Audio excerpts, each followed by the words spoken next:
Headline edition, July 8, 1947. The Army Air Forces has announced that a flying disc has been found and is now in the possession of the Army.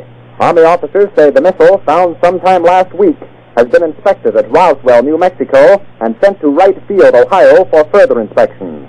Russia has demanded UN action to get all foreign military personnel out of Greece. Southern soft coal operators have not yet reached agreement with John L. Lewis, but the rest of the soft coal industry has resumed production. The House of Representatives has passed the tax reduction bill by more than the two-thirds which would be required to override a veto. Headline edition will bring you special reports and interviews in a moment.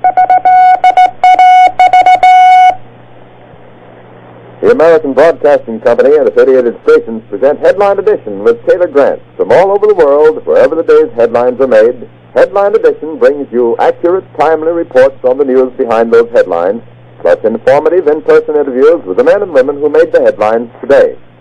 Today's edition presents a roundup of the latest developments in the finding of a flying disc, an eyewitness report of today's significant action in the UN Security Council, Ohio Congressman Thomas A. Jenkins commenting on today's House action on tax legislation, a special report on the status of soft coal negotiations, and the details of today's All-Star baseball game reported from Chicago.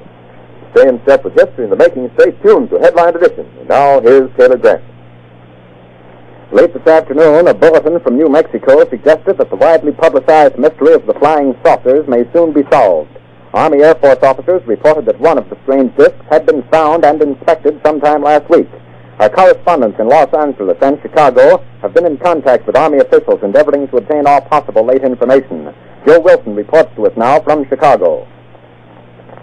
The Army may be getting to the bottom of all this talk about the so-called flying saucer. As a matter of fact, the 509th Atomic Bomb Group headquarters at Roswell, New Mexico, reports that it has received one of the discs which landed on a ranch outside Roswell. The disc landed at a ranch at Corona, New Mexico, and the rancher turned it over to the Air Force.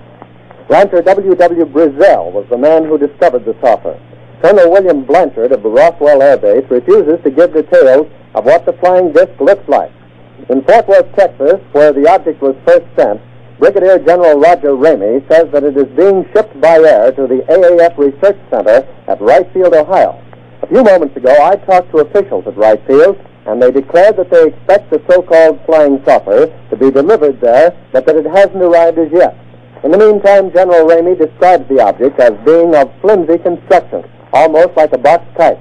He says that it was so battered that he was unable to determine whether it had a disc form, and he does not indicate its size.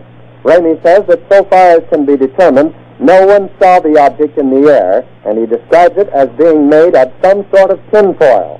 Other Army officials say that further information indicates that the object had a diameter of about 20 to 25 feet, and that nothing in the apparent construction indicated any capacity for speed, and that there was no evidence of a power plant. The disc also appeared too flimsy to carry a man. Now, back to Taylor Grant in New York.